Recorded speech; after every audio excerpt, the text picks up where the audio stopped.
Buenas tardes a todos, lo primero. Veo algunos rostros, bastantes rostros conocidos y otros nuevos, con lo cual significa que esto va para adelante, que los que conocemos esta casa pues nos gusta seguir profundizando y que siempre es una alegría ver caras nuevas con las que compartir. Quizá uno de los retos con los que nos encontramos en esta sociedad post-pandemia es el desarraigo que ha supuesto el aislamiento. Y por tanto, en una buena parte de esa circunstancia, solemos hablar o podemos oír hablar de algo que debe preocuparnos como grupo de iglesia, como movimiento, como asociación de fieles que pertenecemos a la iglesia, que es el sentido de pertenencia. Muchas veces nos encontramos que hay grupos de vida ascendente que funcionan maravillosamente a nivel local, es decir, hacen unas reuniones estupendas, manejan muy bien los tiempos, los materiales, se preocupan unos de otros, tienen conciencia de grupo, pero cuando hay una convocatoria diocesana no se sienten convocados. Cuando hay una convocatoria nacional no se sienten convocados, porque su conciencia es que pertenecen a un grupo de una determinada parroquia que se llama Vida Ascendente, como se podía llamar Asociación de Jubilados. Unas veces esto puede ser por desconocimiento y otras veces quizá porque desde el resto del movimiento no hemos sabido acoger, no hemos sabido presentarnos, no hemos sabido generar esas redes, esas sinergias que pueden fomentar el sentido de pertenencia. Entonces, desde esa realidad, pues la comisión permanente me pedía que esta tarde os ayudara a reflexionar sobre qué es eso del sentido de pertenencia y cómo fomentar el sentido de pertenencia en nuestro movimiento. Somos un movimiento de la Iglesia y por tanto cuando pensamos en cualquier tema, a mí siempre lo primero que me gusta decir, ¿y qué dirá el Papa de esto? Evidentemente el Papa nunca ha hablado de la pertenencia a vida ascendente, obviamente, pero sí que ha hablado de la pertenencia y del sentido de pertenencia a la Iglesia. En la audiencia del 25 de junio de 2014, llevaba 15 meses de Papa, empieza una serie de catequesis sobre el ser de la Iglesia y nuestro vivir en la Iglesia. Nosotros, dice el Papa, no estamos aislados y no somos cristianos a título individual. Yo decido ser cristiano, yo decido ser hijo de Dios, yo decido bautizar a mis hijos, yo... ¿Dónde está la Iglesia? ¿Qué referencias tienes? No podemos ser cristianos, cada uno por su lado. No. Nuestra identidad cristiana es pertenencia. Dicho de otro modo, una iglesia que no es comunidad, no es iglesia. Y por tanto, si yo no me siento perteneciente a esa comunidad, a esa iglesia, no puedo decir que soy auténticamente cristiano.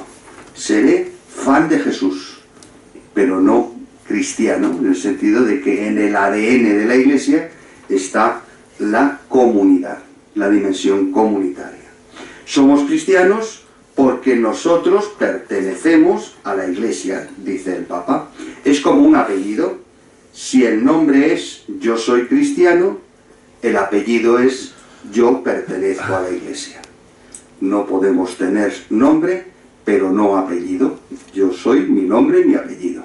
Y por tanto yo soy cristiano y miembro de la Iglesia.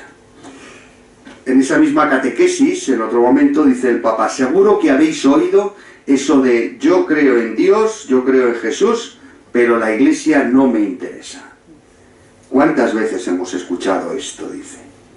Existe quien considera que puede tener una relación personal directa, inmediata con Jesucristo, fuera de la comunión y de la mediación de la Iglesia.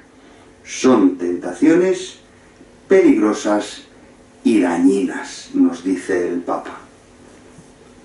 Insisto, puedo tener una relación con Jesús, pero si mi relación no es eclesial, ¿con quién celebro mi fe? ¿Quién me da los sacramentos? ¿Quién me alimenta con la gracia? Ciertamente necesitamos a la Iglesia para vivir nuestra condición de cristianos. Voy a abandonar, no, esto suena fatal, voy a abandonar un momento el ámbito de la fe, no vamos a abandonar la fe, pero vamos a preguntarnos en primer lugar, a nivel antropológico, a nivel humano, ¿qué significa pertenecer a un grupo? Y desde ahí nos preguntaremos por nuestra pertenencia a este grupo especial que es nuestro movimiento de vida ascendente. Como ya todos tenemos una cierta edad, todos nos acordamos quién era Valéry Giscard d'Estaing, ¿verdad? Sí. Que fue presidente de la República Francesa en la década de los 70, entre los 70 y los 80. Quien se acuerda de esto es que ya peina canas, ¿verdad? Aunque se las tiña. Pues fijaos, Valéry Giscard d'Estaing, que dicen que fue de la última generación de los políticos de raza, es decir, de los políticos que se hacían políticos para, con un sentido de servicio a la sociedad, en vez de como una profesión con la que ganarme la vida, como cualquier otra profesión. Él decía, no se puede construir una sociedad solo por intereses, se necesita un sentido de pertenencia. Somos testigos de esto. Cuando, por una parte, los movimientos nacionalistas, cuando, por otra parte, los movimientos, podríamos decir, revolucionarios de cualquier signo, lo que llaman el cambio de las estructuras, al final, cuando miras detrás, dices, no, es que este no pertenece, no se siente pertenecer. Muchas veces hemos oído decir, o hemos dicho nosotros incluso, ¿no?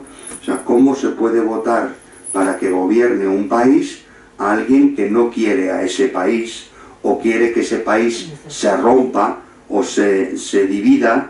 Es decir, que yo creo que esa clave que nos decía este político francés, no se puede construir una sociedad solo con intereses partidistas, intereses nacionalistas, intereses, ¿no? Solo si vivo un sentido de pertenencia a esta sociedad, trabajaré para que mi sociedad crezca. ¿Cuál es el problema? Y a menudo todos los inputs que voy recibiendo, es decir, todos los impulsos que tengo a mi alrededor, no me ayudan nada a sentirme perteneciente a nada. No nos ayudan al sentido de pertenencia. ¿Por qué? Porque vivimos en la sociedad del aislamiento. Mi teléfono me aísla de los demás. En vez de servirme para comunicarme, cada vez más me sirve para publicar lo que yo soy y lo que yo quiero mostrar a los demás en las redes sociales. Ya no utilizamos el teléfono para llamar, para hablar, lo utilizamos para mostrarnos de una determinada manera o para obtener una información o ver unos determinados vídeos. Es decir, al final mis medios de comunicación a menudo me aíslan, me meten en una especie de burbuja digital. Y por tanto, eso me lleva a una dramática soledad. Pero fijaos que a diferencia de lo que hemos hablado en otras ocasiones, de que es de eso de la soledad no deseada, al final nos acostumbramos tanto a ese aislamiento que deseamos esa soledad, que abrazamos esa soledad, que queremos eso, a esa sociedad, esa soledad, hasta que la soledad se nos vuelve en contra. Lo contrario de estar solo, esto es una verdad de perogrullo, es estar acompañado. Lo contrario de la soledad es sentirse parte de un grupo. Y cuando digo grupo, digo familia, digo afición, digo amigos que nos juntamos a comer o a beber o a contar chistes o a ir de caza o a venir a misa o a una reunión de vida ascendente. Es decir, ¿cuánta gente viene a nuestros grupos? Sencillamente porque necesita relacionarse para no estar sola. Es pensar que no estoy solamente yo, es saber que hay más personas que van contigo en el viaje y que conocen y comparten experiencias e intereses. Al final, ¿con quién me junto? ¿Con quién me divierto? ¿Con quién me relaciono? Pues con los que más o menos piensan como yo. ¿Es necesario ese sentido de pertenencia? Es decir, ¿en qué grado de mis necesidades está? Hay necesidades muy básicas, como respirar o comer. Si no respiro, me muero. Si no como, me muero. Y hay otras que, hombre, muy necesarias no son. Pues todo lo que tiene que ver con lo cosmético, o todo lo que tiene que ver con la realización personal. Es decir, ¿cuánta gente conocemos que lo que ha hecho es trabajar toda su vida y ganarse honestamente la vida, pero nunca se han planteado de si ese era el ámbito donde desarrollaban sus potencialidades? Es decir, hay cosas muy básicas para nuestra vida y cosas que no son tan básicas, aunque sean deseables y aunque sean buenas. Había un filósofo y pensador, psicólogo americano, Abraham Maslow, un psicólogo humanista que se dedicó a estudiar eso de las necesidades humanas. Y él formuló lo que en psicología se llama la pirámide de necesidades de Maslow. Y entonces, él es el que viene a decir esta idea que os planteaba. Hay necesidades básicas, que son las fisiológicas, las que están abajo, que ocupan la mayor parte de nuestras necesidades. Por eso son la base de la pirámide, y luego se van estrechando, hasta llegar a las más, podríamos decir, prescindibles. Las más prescindibles, como os decía, serían las necesidades de autorrealización, la autoconciencia, el autocontrol. Pues fijaos, Maslow decía, después de las necesidades fisiológicas, comer, beber, hacer pipí, respirar, es decir, lo que tenemos fisiológicamente que hacer, hay un segundo nivel de necesidades que son las necesidades relacionadas con el bienestar o con la seguridad. Es decir, la gente que vive en un país en guerra vive al límite y por tanto todos tenemos una necesidad de un cierto nivel de paz, de orden, de ley, de que pueda salir a la calle y no tenga miedo. Fijaos el estrés que ha supuesto a esas familias que han visto que una catástrofe natural les hacía desaparecer todo lo que tenían, ¿no? Pues el poder levantarme por la mañana y decir nadie va a destruir mi casa, o no va a pasar nada con lo que tengo para vivir, con mis recuerdos. Digamos que ese sería el segundo nivel de necesidades, según este psicólogo. Y él dice, el sentido de pertenencia está inmediatamente después de las necesidades fisiológicas y de seguridad. O sea, después de comer, beber y sentirme seguro, lo siguiente que necesito es pertenecer a alguien, pertenecer a un grupo, sentir que tengo raíces entre otras personas. Eso es lo que va a generar en mí confianza, confío en otros y otros confían en mí, aceptación. Si no pertenezco a ningún grupo, significa que nadie me acepta como soy y yo no acepto a los demás como son.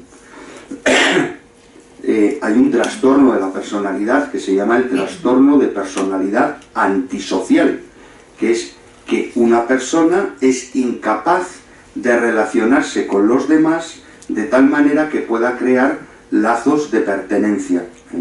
Yo, desgraciadamente, como sabéis, trabajo en los tribunales eclesiásticos. Tener ese trastorno significa que estás condenado a que tu familia y tu matrimonio fracase, porque eres incapaz de sentir que perteneces a esas personas, a ese ámbito familiar, y que ese ámbito familiar te pertenece. En definitiva, pertenecer tiene mucho que ver con la capacidad y la necesidad que tenemos de dar y de recibir, de darnos y de acoger a los otros. A continuación estaría ese otro nivel, el penúltimo, que sería la necesidad de reconocimiento, además de pertenecer a un grupo. Ya si encima me dicen que soy guapo, alto y que bailo muy bien, pues entonces me sentiré de maravilla. Es decir, necesito que mis cosas buenas, mis potencialidades, mis capacidades sean reconocidas.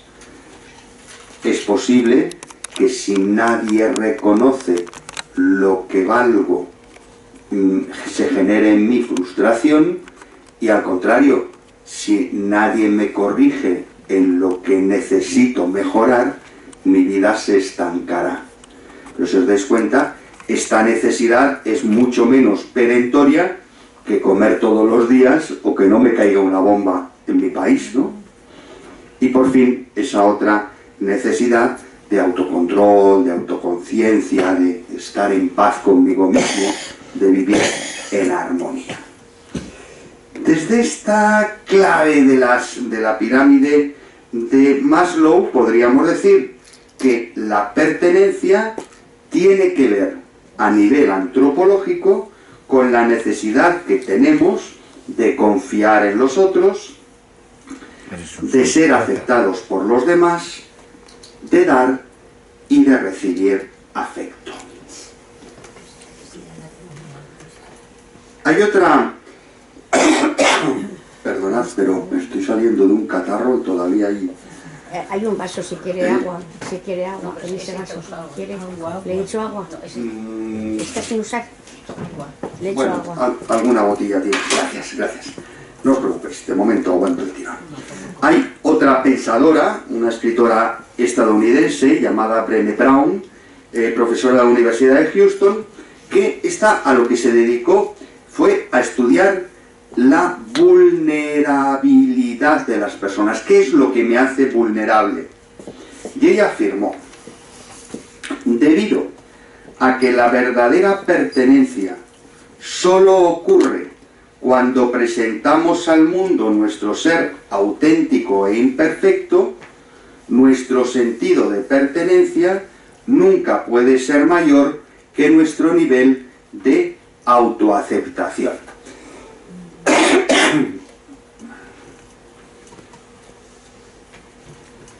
Es decir, cuando yo llego a mi grupo de vida ascendente, lo que me hace sentirme bien es, en primer lugar, que es gente con la que comparto edad, somos todos jubilados.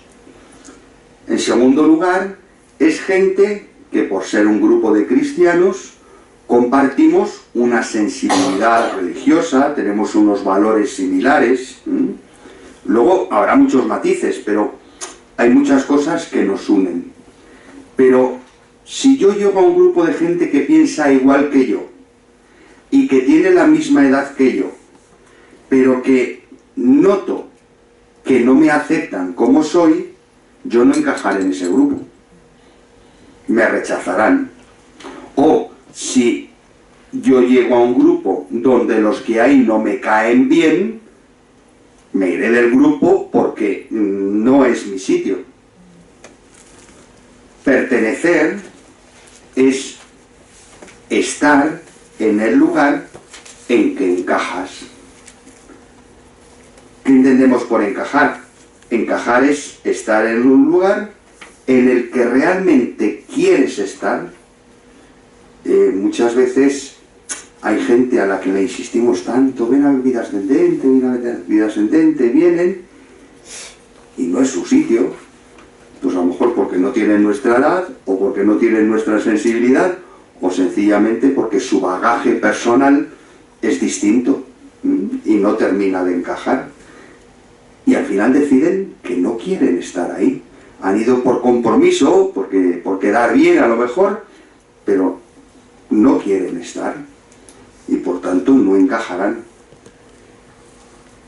Y junto a ese querer estar, lo que decíamos, aceptar y ser aceptado por el grupo. Pertenecer tiene mucho que ver con ser aceptado tal y como soy.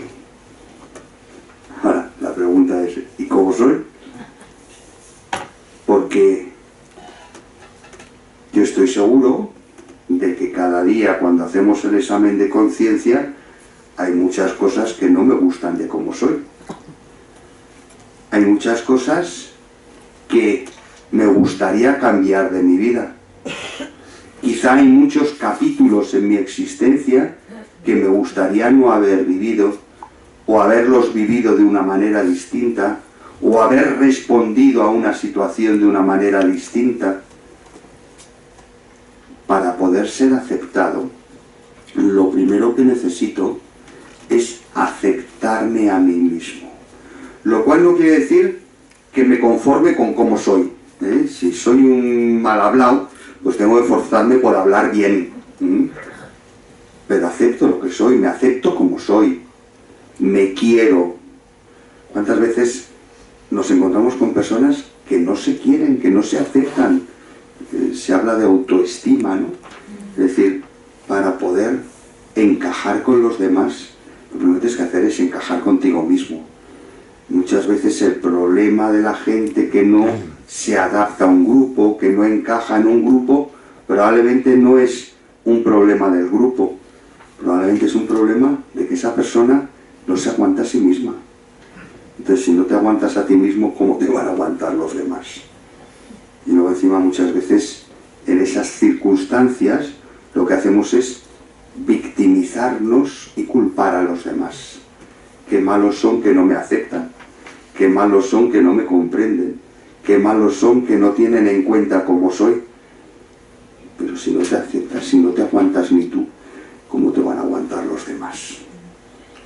Pertenecer es ser aceptado tal como eres, a encajar es ser aceptar, es ser aceptado porque te identificas con el modo de ser de los demás que integran el grupo. Puedo ser yo mismo si pertenezco. Creo que esto es una dinámica muy bonita que todos nosotros hemos podido experimentar. Esa persona que viene herida, que no se acepta a sí misma, pero que cuando recorre un camino con el grupo, se reconcilia consigo misma precisamente porque el grupo no le ha juzgado, porque el grupo le ha acogido, porque el grupo ha tolerado sus circunstancias sin reproches, y poco a poco esa persona ha ido haciendo un proceso de sanación personal inserta en ese grupo. Por tanto, qué maravilla que tengamos un grupo donde nos aceptan y nosotros vamos caminando en el camino de la autoaceptación. Permitidme que hablemos ahora de grupos a los cuales la gente pertenece. Y luego intentaremos ponerlos un poco en relación con nuestra experiencia de vida ascendente. Por ejemplo, yo pertenezco a una realidad territorial cultural. Soy español y por tanto hablo una lengua, me gusta un determinado folclore, tengo unas determinadas aficiones que las da mi clima, es decir, un español no es igual que un esquimal, no tiene las mismas aficiones ni los mismos trabajos, es decir, lo territorial y cultural genera en mí una pertenencia. Yo pertenezco a esta sociedad como es, dentro de toda la pluralidad y la diversidad que una sociedad tiene, pero de alguna manera lo territorial y lo cultural me identifican. Cuando viene o vamos nosotros al extranjero, conocemos a una persona de otra cultura. ¿De dónde usted? Yo, español. Ah, toro, o flamenco, es decir, tiene sus estereotipos. ¿Por qué? Porque lo territorial marca una pertenencia. Claro, te dicen, español, torero, no he visto en mi vida una corrida de toros, yo sé que sabéis que viajaba mucho a Oriente Medio. Allí la referencia de España es el fútbol, Y entonces lo primero que te preguntas, ¿usted de dónde es? Yo, español. Lo primero, ¿del Madrid o del Barça? Pues es que no me gusta el fútbol. Pero digamos que hay un estereotipo cultural. Se dice que nadie ama a su patria, porque lo territorial y lo cultural tiene mucho que ver con el término patria. Nadie ama a su patria porque sea la más grande. Hay países más grandes que el nuestro. En algún momento de la historia fuimos el país más grande, ahora ya no. Ni la más rica, hay países más ricos que el nuestro. Ni la más avanzada, hay sociedades más avanzadas que la nuestra. Pero amamos a nuestra patria porque es la nuestra. Es decir, hay un sentido de pertenencia arraigado en nosotros que nos hace amar lo nuestro, orgullosos de lo nuestro. Yo estoy orgulloso de ser madrileño, y presumo de ello ante los demás, y cuando salgo al extranjero, orgulloso de ser español, y presumo de ello ante los demás. Yo en mi mochila, cuando viajo, llevo una bandera de España, la pongo en el autobús, la pongo donde sea. ¿Por qué? Porque estoy orgulloso de mi patria. Otro grupo, otro ámbito de pertenencia en nuestras sociedades, pues se lo decíamos el equipo deportivo. Yo soy del Barça, yo soy del Madrid, yo soy del... Y eso genera en mí una serie de rasgos que definen mi pertenencia. Es decir, cuando nos juntamos dos madridistas, pues tenemos un lenguaje común, tenemos una afición común, tenemos una ambición común, que es ganar a los del Barça, que es ganar la Champions, que es ganar las ligas, es ser los mejores, ¿no? Y esa afición común, además la compartimos. Es decir, yo que no soy futbolero, recuerdo el día en que España ganó el Mundial, con el famoso gol de Iniesta, a mí me pilló en Belén. Y no me he sentido más orgulloso de mi país cuando los palestinos y los israelíes se juntaron en la frontera entre Belén y Jerusalén a felicitar al autobús de los españolitos. Cosa más bonita, ¿no? Es decir, no tengo gran afición a esto, pero como pertenezco a una realidad que es España, que ha ganado un mundial, aunque no me gusta el fútbol, estoy orgulloso de ser español. Entonces, de alguna manera, eso genera un ámbito de pertenencias. Otro fenómeno curiosísimo de pertenencias es el fenómeno fan. Es decir, yo soy de Jennifer López, o yo soy de... Es que tengo que reconocer que no estoy muy al día de por dónde va. Yo me quedé en Bisbal y en Bustamante, que ni tan mal. Es decir, y eso tiene algo interesante, ¿no? Es decir, el fenómeno fan no solo marca un territorio, o no solo marca una afición, sino que agrega el sentido de una persona a la que admiro. Y yo muchas veces le digo a la gente, esto no lo tendríamos que hacer mirar, ¿no? Porque somos capaces de seguir a alguien que canta bulería, y de darlo todo por él, y de que la chica se quite la ropa interior y se la tiren al escenario, o que se hagan 2000 kilómetros en coche para ir a ver un concierto, y en cambio no somos capaces de conmovernos cuando un científico que ha entregado su vida pues es capaz de generar una vacuna que salva vidas, o no somos capaces de admirar pues una obra de arte mucho más valiosa culturalmente que una cancioncita del verano que al verano que viene nadie recordará. Entonces, ese seguimiento de un líder genera un sentido de pertenencia. Nosotros somos seguidores de Chenoa. Bueno, pues muy bien. No, pero es que nosotros lo damos todo por ella y vamos a los conciertos y vamos a decir, seguimos a un líder que no nos supone un gran sacrificio seguirle.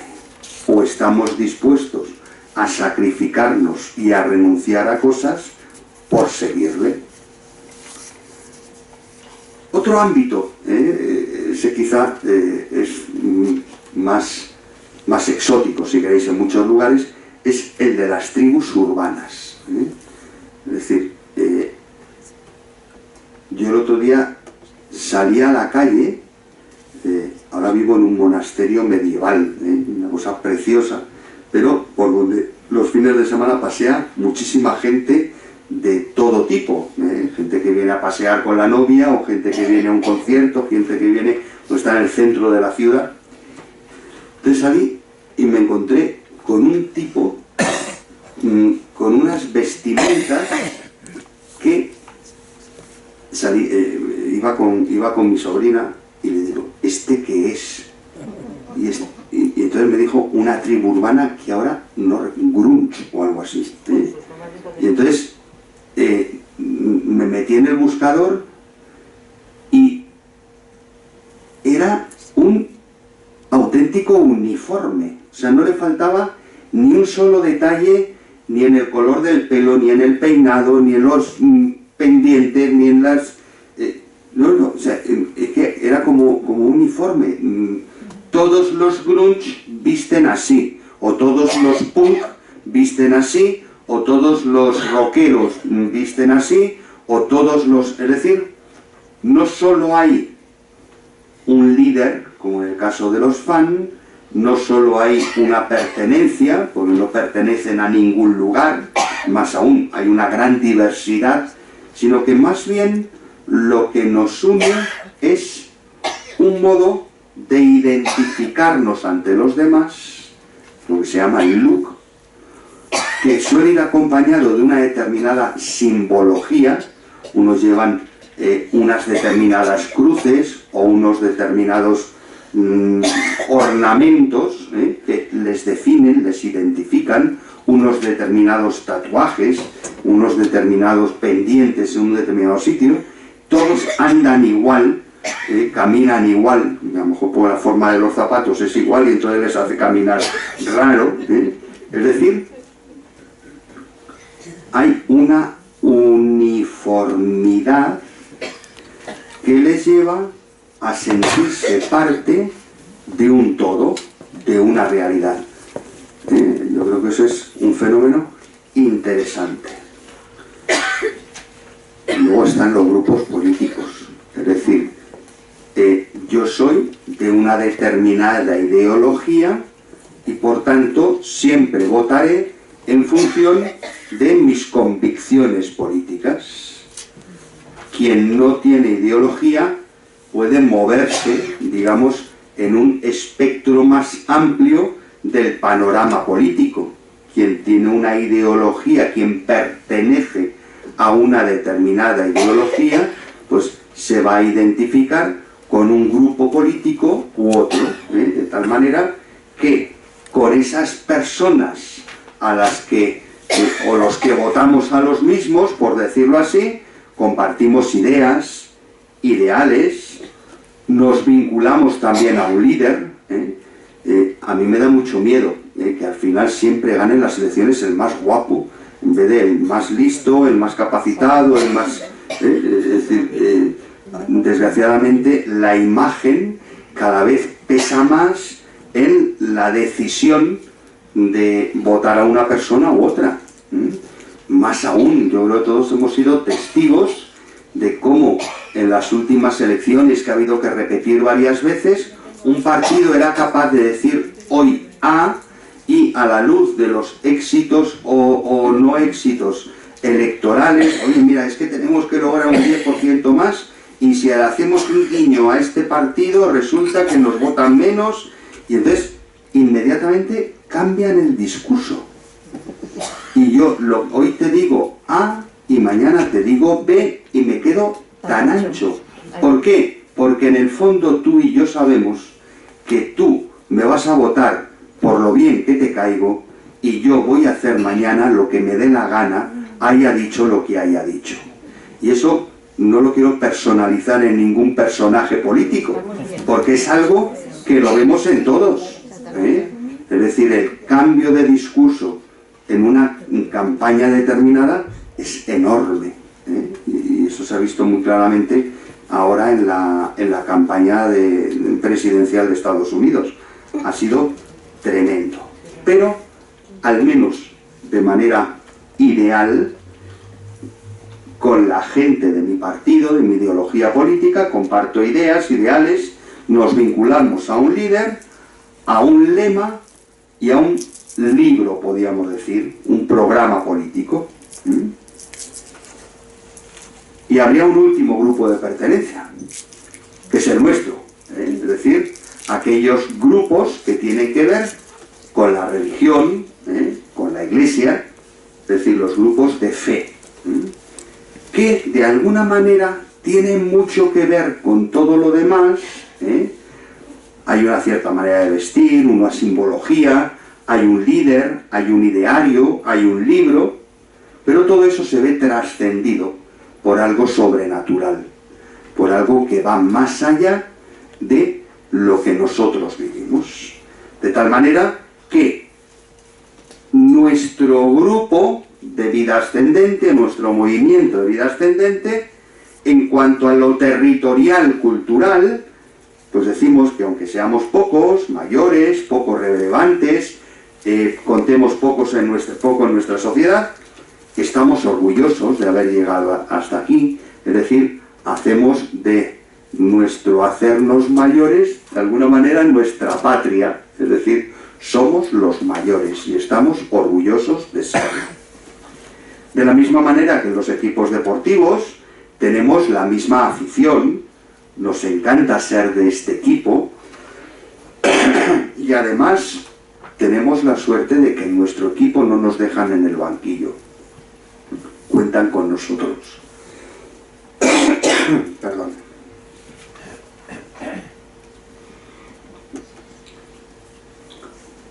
En relación con el fenómeno fan, somos followers, que ahora se dice así, ¿no? Somos seguidores, somos followers del mayor influencer de la historia.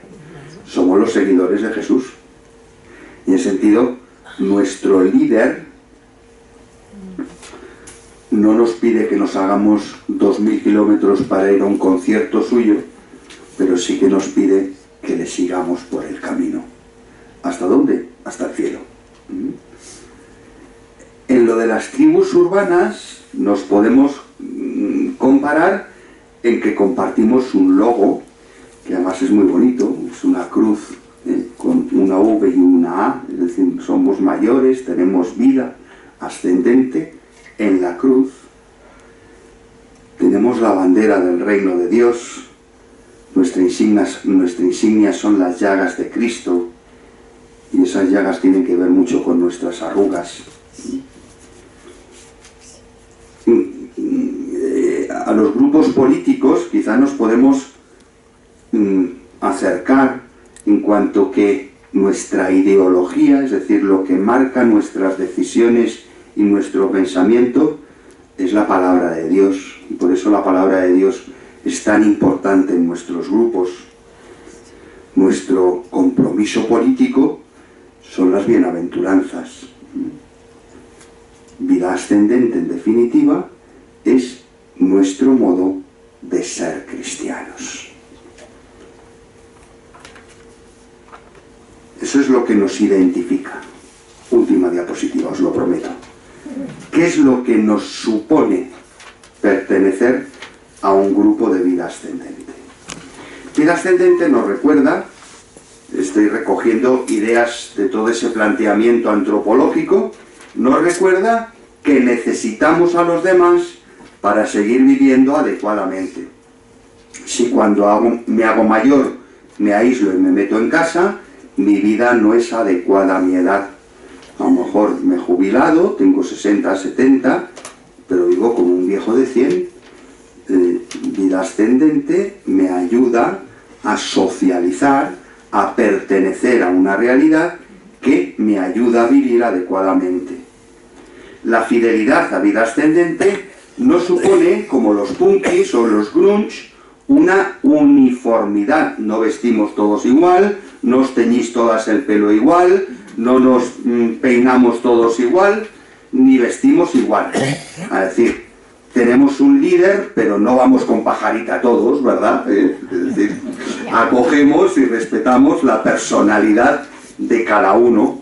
No nos uniformamos, pero sí que vivimos en unidad, en comunión, que es más importante que la uniformidad.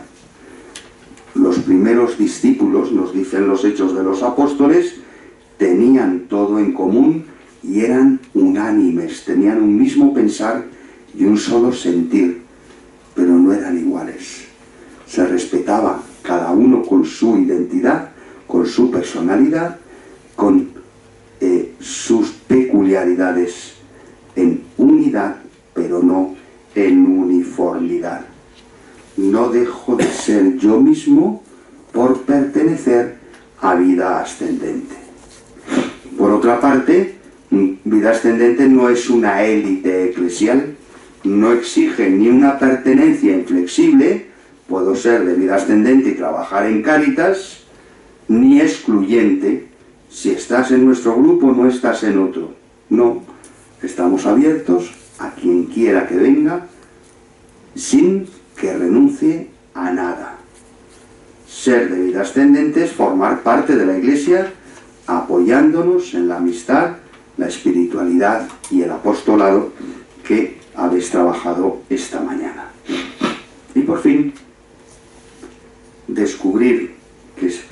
pertenecer a un grupo de vida ascendente nos hace descubrir que no pertenecemos a una élite eclesial ni a un grupo distinto.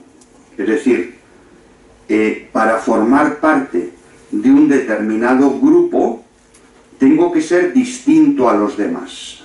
El colegio de ingenieros solo tiene ingenieros, el colegio de abogados solo tiene abogados y son distintos a todos los demás. Y además el colegio de abogados de Alcalá de Henares es distinto del de Madrid, como en mi ciudad, y lo sé, pues, es decir, somos una élite que nos distinguimos de los demás, al contrario. Nosotros no somos ni una élite, ni somos distintos. Lo único que nos distingue es que peinamos canas. Es decir, que nos vamos haciendo mayores. Y gracias a Dios. Desde esta realidad podemos decir que quien pertenece a un grupo de vida ascendente vive como tres pertenencias o tres ámbitos de pertenencia que ya hemos nombrado. Por ser de vida ascendente pertenezco a un grupo concreto, que es el grupo de mi parroquia con el que me reúno, el de mi residencia, es decir, mi primer nivel de pertenencia es el grupo. Podríamos decir que luego hay un segundo nivel de pertenencia que es el movimiento. Hoy nos hemos encontrado gente de unas 20 procedencias distintas, de distintas diócesis, de distintos grupos dentro de cada diócesis, y eso es una enorme riqueza. Pero sobre todo la riqueza es que nos sentimos uno, nos sentimos pertenecientes a una misma realidad. Por tanto, está el ámbito de pertenencia de mi grupo, que es con quien me esponjo, con quien comparto la vida, con quien escucho la palabra de Dios, a quien le cuento mis problemas. Y luego está esa pertenencia al movimiento, que es con quien siento, con quien me formo, con quien crezco, con quien me voy de excursión o con quien me formo. Y todo eso me vincula a esa gran realidad que es la Iglesia. Yo soy bautizado y por tanto miembro de la Iglesia. Y mi modo de ser Iglesia, hoy y aquí, es vida ascendente. Sin exclusividades, porque cuando estoy trabajando en otro ámbito o estoy colaborando en Cáritas, no dejo ni de ser Iglesia ni de ser vida ascendente, sino como una realidad que lo envuelve todo. Desde ahí os planteo tres preguntas. Una relacionada con la pertenencia al grupo, otra relacionada con la pertenencia a la Iglesia y otra relacionada con la pertenencia al movimiento y otra relacionada con la pertenencia a la Iglesia. ¿Qué supone para mí pertenecer al grupo de vida ascendente de mi parroquia, de mi residencia? ¿Lo necesito? ¿Cómo sé yo si necesito una cosa? Pues si me reúno todos los miércoles y el martes digo, ¿qué ganas tengo de ir? Es que lo necesito. Es decir, me siento formando parte de él, me siento unido pero no uniformado, es decir, siento que se respetan mis peculiaridades y se me acepta como soy. Me abre a otros grupos eclesiales, es decir, si estoy en el grupo de vida ascendente, eso me permite leer en misa, o dar catequesis, o colaborar en Cáritas, o estar en otras realidades eclesiales. Segunda pregunta, decíamos, tiene que ver con la pertenencia al movimiento. Eso mucho me temo que en muchos de nuestros grupos puede estar un poco más difuminado. Mi grupo concreto sí que es algo que vivo, pero eso del movimiento, pues, no sé, eso debe ser eso que nos mandan del boletín, por internet. Claro, todo eso son medios para sentirme miembro de algo más grande que mi grupo. Entonces, en cuanto a la pertenencia al movimiento, ¿cómo la vives? ¿Cómo fomentas en tu grupo ese sentimiento de pertenencia algo que trasciende al propio grupo.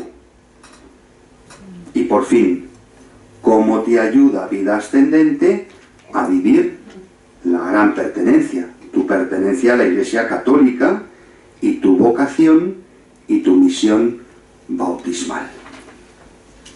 Seguro que mientras yo estaba formulando las preguntas, vosotros ya habéis estado empezando a pensar las respuestas, ¿a que sí? Sí.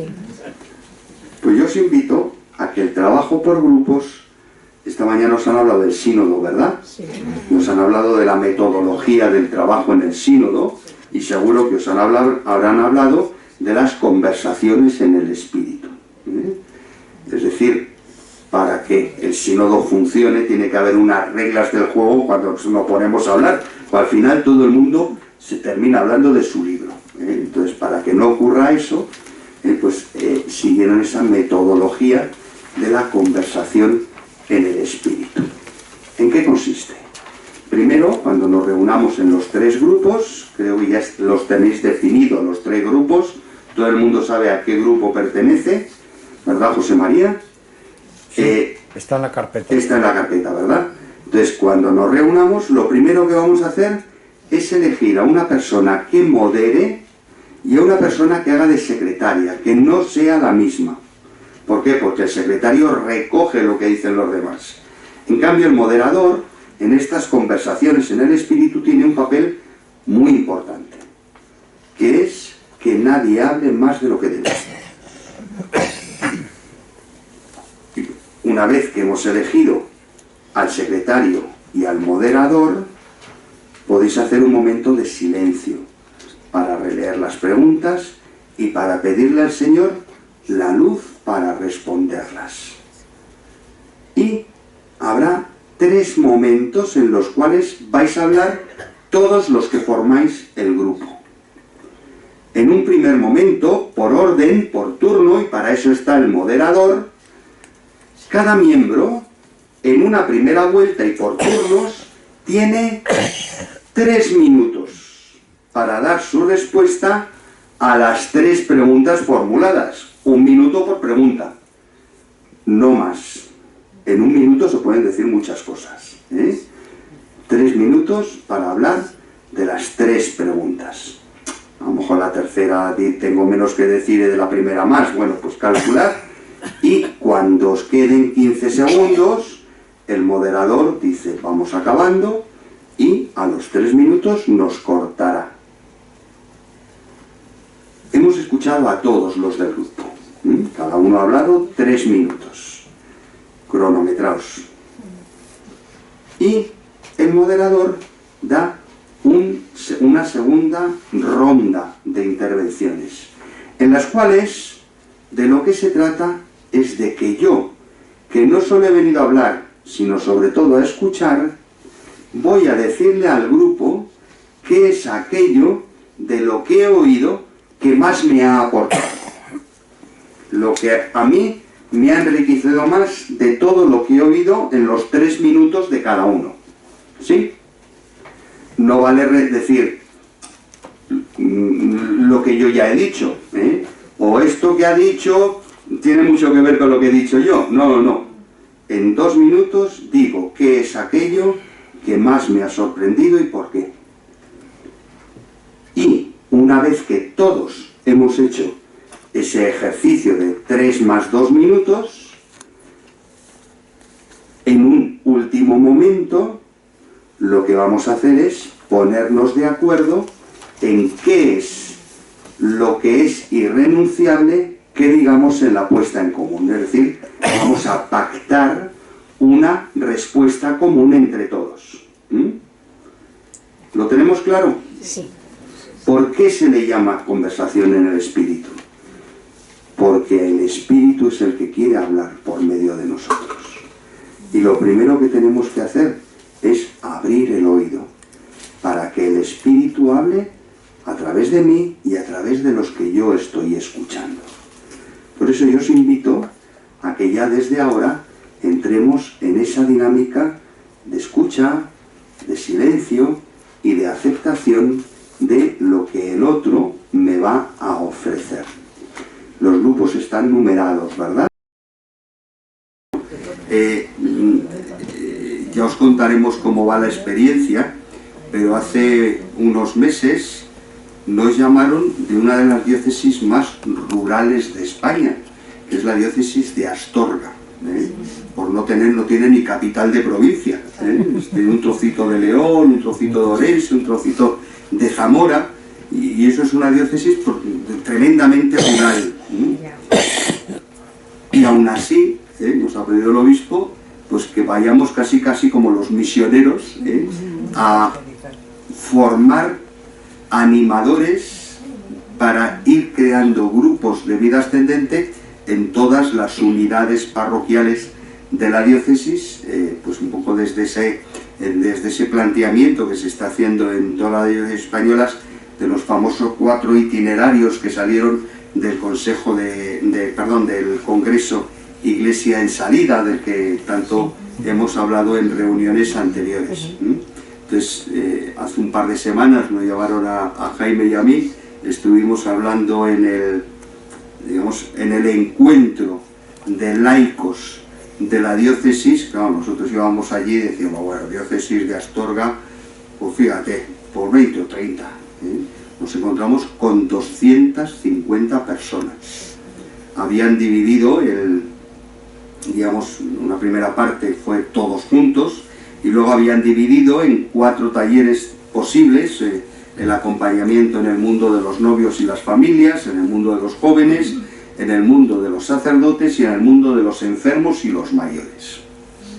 ¿Cuál fue nuestra sorpresa? La gente, al saber cuáles eran los talleres, se habían apuntado al que más les apetecía, que al de los mayores se habían apuntado 85 personas. La verdad es que fue una gozada. Por esto que estamos diciendo, se notaba que el Espíritu estaba allí, que estaba trabajando. Tan es así que al final de la jornada se dijo, vamos a plantear 2 jornadas intensivas de formación para futuros animadores de vida ascendente. Y para que la gente se tenga que desplazar menos, va a haber una jornada en una de las ciudades más grandes de la diócesis, que es Astorga, y otra en Ponferrada. Los que conocéis la ruta hacia Galicia, pues son los 2 pueblos más importantes de la diócesis. Y ahí estaremos Jaime, Mercedes y yo este sábado, y luego dentro de otros 2 a mediados de diciembre, a ver lo que el Espíritu va haciendo. Y lo que está claro es que el Espíritu va conduciendo a la gente a vida ascendente sin saber muy bien cómo, ¿no? Pues es una gozada. Así que cada diócesis es distinta, pero en todas cabemos, porque son cosas de Dios. Una experiencia preciosa. Sí, la verdad es que yo disfruté con un cochino en la charca. Aunque nos pegamos la paliza de viaje, pero merecía la pena. Merece la pena. Queremos comentar, queremos añadir, queremos proponer, ¿Cómo nos hemos sentido en esta dinámica? ¿Os habéis sentido cómodos en el diálogo por grupos? ¿Han sido muy tiranos los moderadores? ¿Se han portado bien? ¿Os han dejado acabar la frase? El problema es que es muy poco tiempo.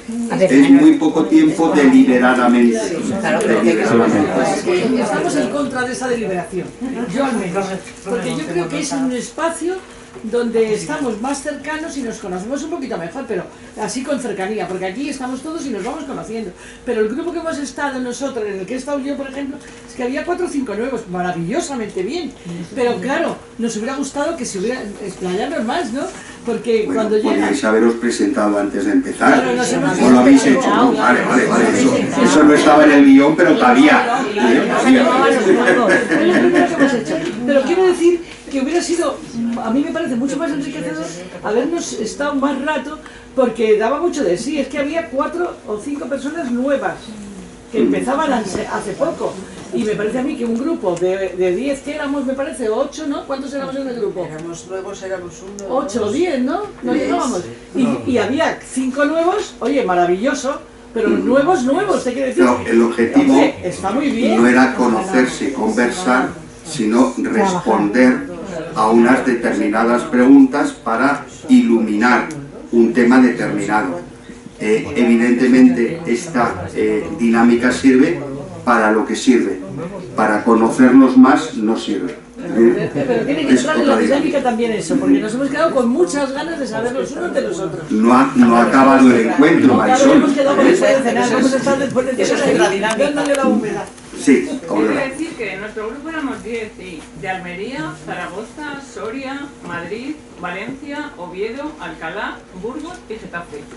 Hay muy variopinto en todo. Toda variedad de España. O sea que el secretario general ha hecho un buen trabajo para mezclaros bien en los grupos.